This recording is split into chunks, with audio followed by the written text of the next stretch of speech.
Halo semuanya, balik lagi bareng gue Vian Raffe. Dan seperti biasa di video kali ini gue bakalan lanjutin alur cerita yang sebelumnya pernah gue upload. Dan gak kerasa juga ya, gue udah sampai session ke-10-nya dari kelanjutan alur cerita Battletrop The Heaven ini. Ya, tanpa banyak basa-basi lagi, yuk kita langsung cek this out aja alur ceritanya.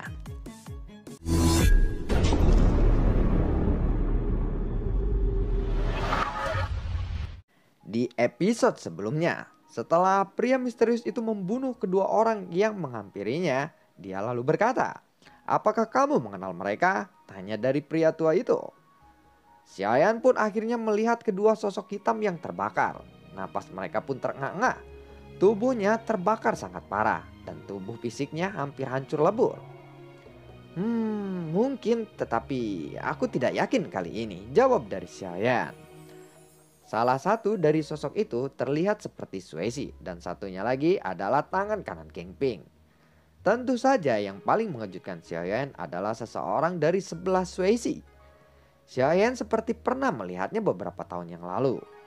Pada saat ini lelaki tua itu tiba-tiba mengambil satu langkah ke depan dan kemudian mengangkat salah satu tangannya. Kedua sosok itu pun langsung hangus seketika. Sosok yang hangus itu salah satunya memegang token di tangannya. Lalu pria itu pun mengambil token itu. "Hah? Ini adalah perintah jahat," ucap dari pria misterius itu. Pria tua itu lalu memandang ke arah token. Dia pun tersenyum dan membuangnya lagi. Lalu dia berbalik ke arah Xiaoyan dan berkata, "Tolong galikan 2 lubang kuburan untuk mereka berdua," ucap dari pria misterius itu. "Mereka dikubur?" Xiaoyan pun terkejut. "Anak muda, jika mereka adalah temanmu, sepertinya kamu harus pergi untuk menyelamatkan dirimu sendiri sekarang," ucap dari pria misterius itu.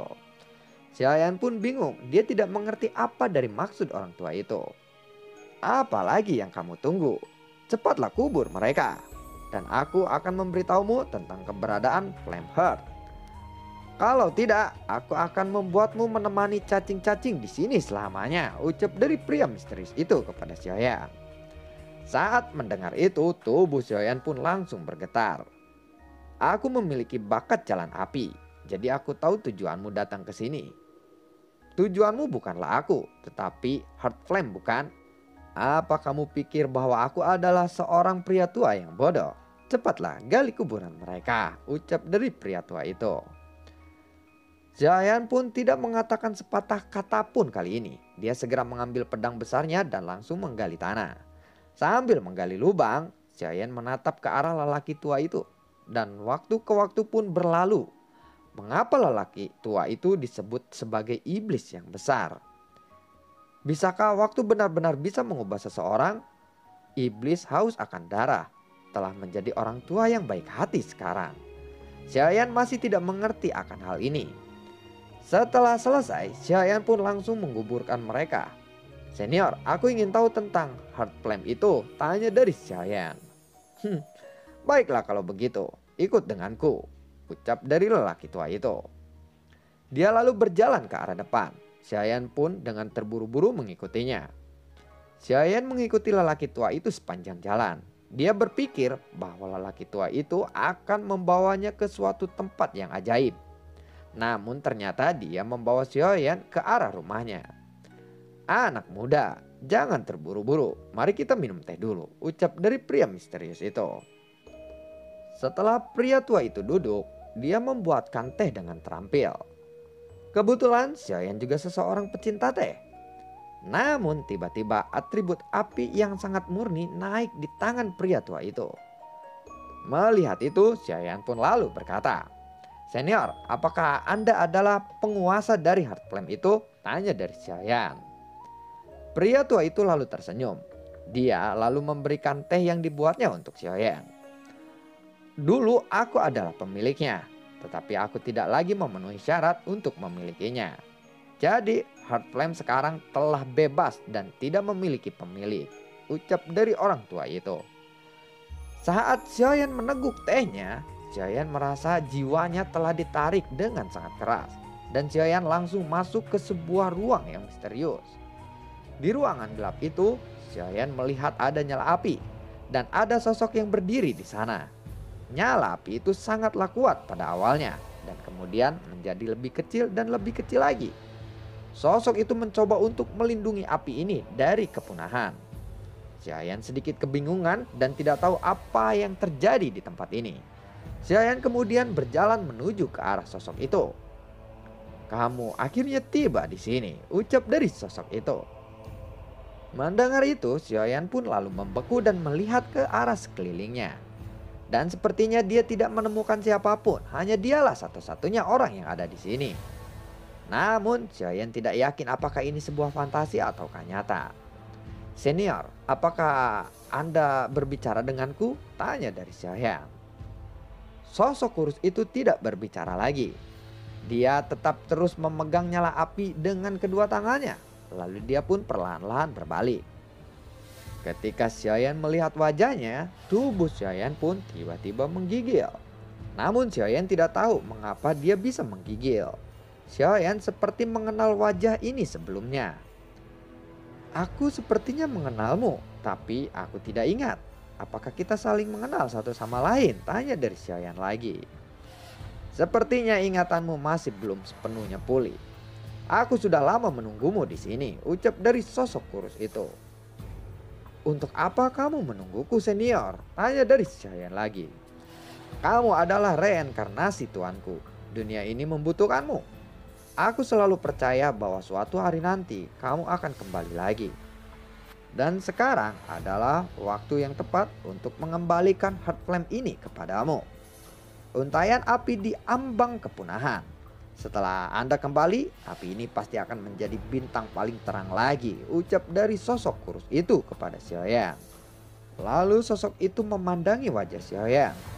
Tampak ada ribuan bintang di matanya. "Apakah Anda sudah siap?" ucap darinya. "Apakah ini heart flame?" tanya dari Xiaoyan. Pada saat yang sama, dia lalu mengulurkan telapak tangannya dan telapak tangan Xiaoyan berubah menjadi merah dengan seketika. "Tuan, peganglah ini," ucap dari sosok kurus itu. Xiaoyan pun memaksa tangannya untuk memegang nyala api itu. Dan rasa sakit yang melebihi segalanya, dia pun menjerit. Daging dan tangannya benar-benar terbakar saat ini. "Wah!" teriakan dari Xiaoyan. Xiaoyan tidak tahu bahwa ruang tempat dia berada ini hanyalah sebuah fantasi. Tetapi Xiaoyan dengan cepat merespon, ini sangatlah tidak realistis. Jadi Xiaoyan dapat memastikan bahwa apa yang terjadi sekarang bukanlah kenyataan. Ini hanyalah sebuah fantasi. Namun Xiaoyan juga dengan cepat memahami bahwa ini mungkin kesempatan terbaik yang diberikan oleh orang tua itu. Untuk melihat apakah dia bisa memenuhi syarat untuk menjadi penguasa heart flame. Karena ini adalah fantasi, maka dia tidak perlu takut mati. Jadi Xiaoyan membiarkan tangannya terbakar hingga dagingnya pun terkelupas. Dia terus memegangi nyala api itu dengan gigi. Aroma daging terbakar pun tercium. Telapak tangan Xiaoyan pun lalu berasap. Ketika ia melihat tangannya yang tinggal tersisa tulang saja.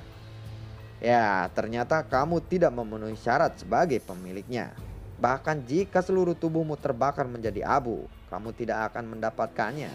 Menyerahlah," ucap dari sosok kurus itu. "Senior, apakah heart flame ini masih belum ada pemiliknya?" tanya dari Xiaoyan lagi sambil menahan rasa sakit. Mendengar itu, sosok kurus itu pun lalu mengangguk.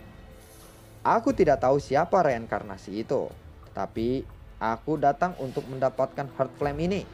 Karena benda ini masih belum memiliki pemilik. Jadi aku ingin menjadi pemiliknya," ucap dari Xiaoyan. "Tempat ini adalah fantasi. Jika kamu mati di sini, jiwamu pun akan menghilang. Berpikirlah dengan lebih jernih lagi," jawab dari sosok kurus itu. "Apakah Anda ingin aku menyerah?" tanya dari Xiaoyan. "Tentu saja tidak. Tuanku pernah berkata kepadaku, ketika generasi ke-9-nya muncul, dia akan kembali. Sekarang generasi ke-8 telah pensiun. Jadi generasi berikutnya adalah generasi ke-9. Jika kamu menyerah, maka kamu tidak akan mendapatkan apa-apa di sini," ucap dari sosok kurus itu. "Tuan yang kamu bicarakan itu, apakah dia adalah dewa yang tertinggi?" tanya dari saya. "Ya, dia adalah orang yang terkuat di alam ini, ucap dari pria kurus itu. Mendengar itu, Xiaoyan pun merasa ngeri. Mungkinkah dia benar-benar adalah reinkarnasi dari orang terkuat di alam semesta ini? Xiaoyan lalu menggelengkan kepalanya. Ini terlalu omong kosong. Dia hanyalah seseorang yang berasal dari dunia bawah. Jika aku adalah reinkarnasi dari dewa yang tertinggi, maka api ini harusnya menyerah kepadaku. Aku sendiri tidak berani untuk menyangkalnya seperti itu, ucap dari Xiaoyan. Kamu sudah mencobanya, dan kamu sudah menangkapnya dengan seluruh tanganmu. Walaupun aku juga merasakan kekuatan tuanku di dalam tubuhmu, mungkin aku telah keliru kali ini, ucap dari sosok kurus itu. Lalu dia juga memegang nyala api itu dengan kedua tangannya. Kemudian tubuh Xiaoyan pun sedikit bergetar. Tiba-tiba seluruh tubuh Xiaoyan langsung tertutupi oleh nyala api, dan rasa sakitnya pun meningkat lagi. Xiaoyan menggunakan seluruh sumber gas abadi di dalam tubuhnya untuk melawan rasa sakit ini, tetapi itu tidaklah berguna. Jika yang dikatakan oleh sosok kurus itu benar, apabila Xiaoyan mati di sini, itu akan sangat berbahaya. Xiaoyan pun akhirnya memanggil Zanlao dan menunggu bayangan misterius itu muncul. Tetapi tidak satupun dari mereka muncul saat ini. Xiaoyan pun tiba-tiba teringat pada Yalao. Xiaoyan tiba-tiba merasakan sebuah kenangan di dalam hatinya. Ya, aku memang salah. Kamu bukanlah dewa yang tertinggi, ucap dari pria kurus itu sambil menghela nafas. Apakah aku akan mati di sini? Ucap dari Xiaoyan. Rasa lemahnya menyapu di tubuhnya. Xiaoyan juga merasakan bahwa seluruh tubuhnya telah terbakar menjadi abu. Perlahan-lahan kesadaran Xiaoyan pun mulai benar-benar kabur. Dan ketika dia akan pingsan, sepertinya ada sosok yang berdiri di depannya. Dan setelah itu Xiaoyan tidak tahu apa yang terjadi.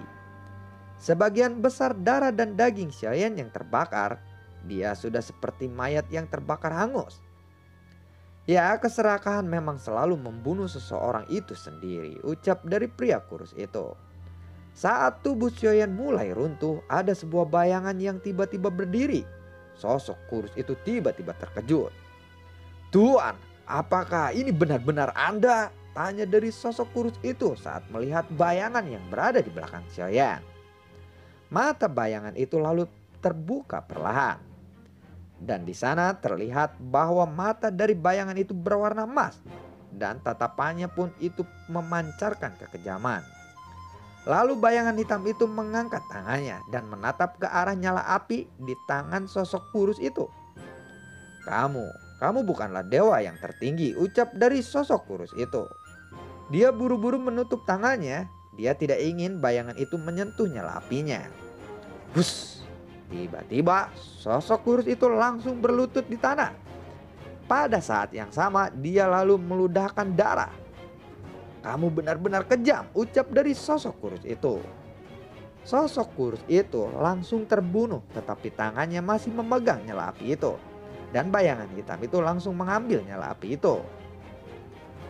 Saat nyala api itu dibawa pergi, angin jahat mulai bertiup. Dan bayangan itu lalu melebur, berubah menjadi seperti genangan air dan masuk ke tubuh Xiaoyan. Pada saat yang sama, nyala api terbentuk di hatinya muncul di dalam tubuh Xiaoyan. Xiaoyan lalu memuntahkan seteguk darah lagi. Xiaoyan yang sebelumnya pingsan mulai tersadar kali ini. Dan dia terkejut karena saat ini dia berada di dalam kumpulan Lotus Flame dan semua Lotus Flame ini berkerumun di sekitarnya. Xiaoyan tiba-tiba merasakan energi di tubuhnya melonjak dan energi ini sangatlah kuat dan ini membuat Xiaoyan pingsan lagi. Setelah beberapa saat, Xiaoyan lalu terbangun lagi. Pandangannya pun menjadi lebih jernih dan dia sekarang sedang memegang cangkir teh. Lalu sosok lelaki tua itu berada di depannya pun tersenyum kepada Xiaoyan. Hahaha, anak muda, bagaimana rasa teh buatanku itu? Ucap dari lelaki tua yang misterius. Xiaoyan lalu menatap teh di depannya. Kemudian dia mengalihkan tatapannya ke arah pria itu. Dia benar-benar terkejut oleh semua yang dialaminya tadi. Apa yang baru saja terjadi? Xiaoyan bergumam di dalam hatinya. Setiap adegan tersebut terasa sangatlah nyata. Jika itu benar-benar sebuah ilusi, maka ilusi itu sangatlah kuat dan mengerikan. Apakah tadi itu hanya sebuah ilusi? Gumam dari Xiaoyan. Anak muda, kamu belum menjawabku. Bagaimana rasa teh buatanku? Ucap dari pria misterius itu sambil bertanya terus menerus kepada Xiaoyan. Senior, teh ini sangatlah enak. Tetapi ilusimu itu terlihat kuat. Jawab dari Xiaoyan. Ilusi? Ilusi apa? Apakah teh itu beracun? Tanya dari pria itu lagi. Senior, bisakah kamu memberitahuku di mana heart flame itu sekarang? Tanya dari Xiaoyan. Pria tua itu lalu meminum tehnya lagi dan tersenyum kepada Xiaoyan. Orang tua itu lalu berdiri dan menghela nafas panjang. Ketika dia berbalik, dia berjalan menuju rumah kayu. Dan ketika dia mencapai setengah perjalanannya, dia pun lalu bergumam. Anak muda, bukankah aku telah memberikan heart flame itu kepadamu? Ucap dari lelaki tua itu. Mendengar itu, Xiaoyan pun terkejut. Namun dia tidak merasakan sesuatu yang aneh kepada tubuhnya saat ini. Ketika kamu menemukannya, hatimu mungkin akan menjadi buta. Anak muda, habiskan dulu tehmu. Dan kemudian mari kita lihat keadaan dua orang yang telah kamu kubur itu. Ucap dari pria tua itu. Lalu dia pun meninggalkan Xiaoyan yang masih duduk di dalam platform batu sambil memegang cangkir teh di tangannya. Xiaoyan pun buru-buru kembali meminum tehnya. Dan dia mencoba mengingat hal yang terjadi sebelum dia pingsan. Karena setelah bangun dari pingsannya, Xiaoyan sama sekali tidak tahu apa yang terjadi. Namun kata-kata lelaki tua itu membuat Xiaoyan sangat penasaran. Dia bilang kalau Xiaoyan telah mendapatkan heart flame itu. Tetapi Xiaoyan ingat bahwa dia bahkan hampir mati di dalam ilusi itu. Bagaimana mungkin dia bisa mendapatkan heart flame kali ini? Terlebih lagi, jika Xiaoyan benar-benar mendapatkan heart flame, kekuatannya pasti akan meningkat. Namun hingga saat ini dia masih belum merasakan apa-apa. Xiaoyan curiga namun dia tidak mau memeriksa tubuhnya secara menyeluruh. Setelah itu Xiaoyan pun berjalan ke tempat di mana dua orang itu dikuburkan. Saat melihat kuburan itu, Xiaoyan benar-benar terkejut. Tempat di mana mereka dikuburkan sekarang telah tumbuh dua pohon besar dan pohon-pohon itu tampak seperti sosok manusia. Ketika Xiaoyan melihatnya lebih dekat, dia menemukan bahwa kedua pohon besar itu memiliki wajah manusia. Xiaoyan juga merasakan kekuatan keduanya meskipun sangatlah lemah. Dan kekuatan itu cukup stabil. Ternyata orang tua itu meminta Xiaoyan untuk menguburkan mereka, bukan untuk mengubur mereka hidup-hidup dan membunuh mereka. Tetapi itu dilakukan untuk menyelamatkan mereka. Apakah mereka punya dendam denganmu? Tanya dari lelaki tua itu. Mendengar itu Xiaoyan pun lalu menjawab. Ya, sepertinya aku terjebak dalam sebab dan akibat, ucap dari Xiaoyan. Kamu sepertinya tidak ingin membunuh mereka, bukan? Sekarang keduanya telah terluka parah. Kamu bisa saja membunuh mereka sekarang jika kamu mau, ucap dari pria tua itu. Terlalu membosankan jika aku membunuhnya dalam keadaan lemah seperti itu. Sekarang dia bisa selamat. Aku akan memberikan mereka kesempatan.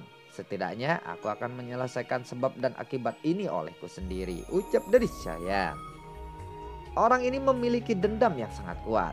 Jika kamu memberinya kesempatan, dia tetap tidak akan menghilangkan rasa dendamnya, ucap dari orang tua itu. Jika ini terjadi kepada Anda, apa yang akan Anda lakukan? Tanya dari Xiaoyan. Aku akan mengajari mereka cara untuk memancing. Ucap dari orang tua itu. Xiaoyan pun menggelengkan kepalanya dan tidak berani bertanya lagi.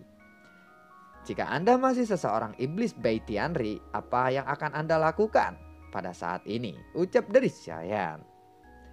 Situasinya mungkin akan lebih rumit. Dia mungkin akan membiarkan pihak lain untuk menyerang dan kemudian membuat musuhnya menyembahnya. Tetapi akhirnya dia pasti akan membunuh musuh-musuhnya, ucap dari pria tua itu. Xiaoyan pun terkejut ketika mendengar itu. Apa yang orang tua itu katakan? Tidak ada sebab dan akibat, juga tidak ada benar dan salah. Dia hanya ingin membunuh kalau tidak ingin terbunuh, ucap dari pria itu. Mungkin si pria tua itu merasakan jika dia menjadi iblis Bei Tianri lagi. Dan sayangnya iblis Bei Tianri sudah tidak ada, ucap dari Xiaoyan sambil menggelengkan kepalanya dan tersenyum. Pria tua itu pun tertawa ketika mendengar kata-kata Xiaoyan.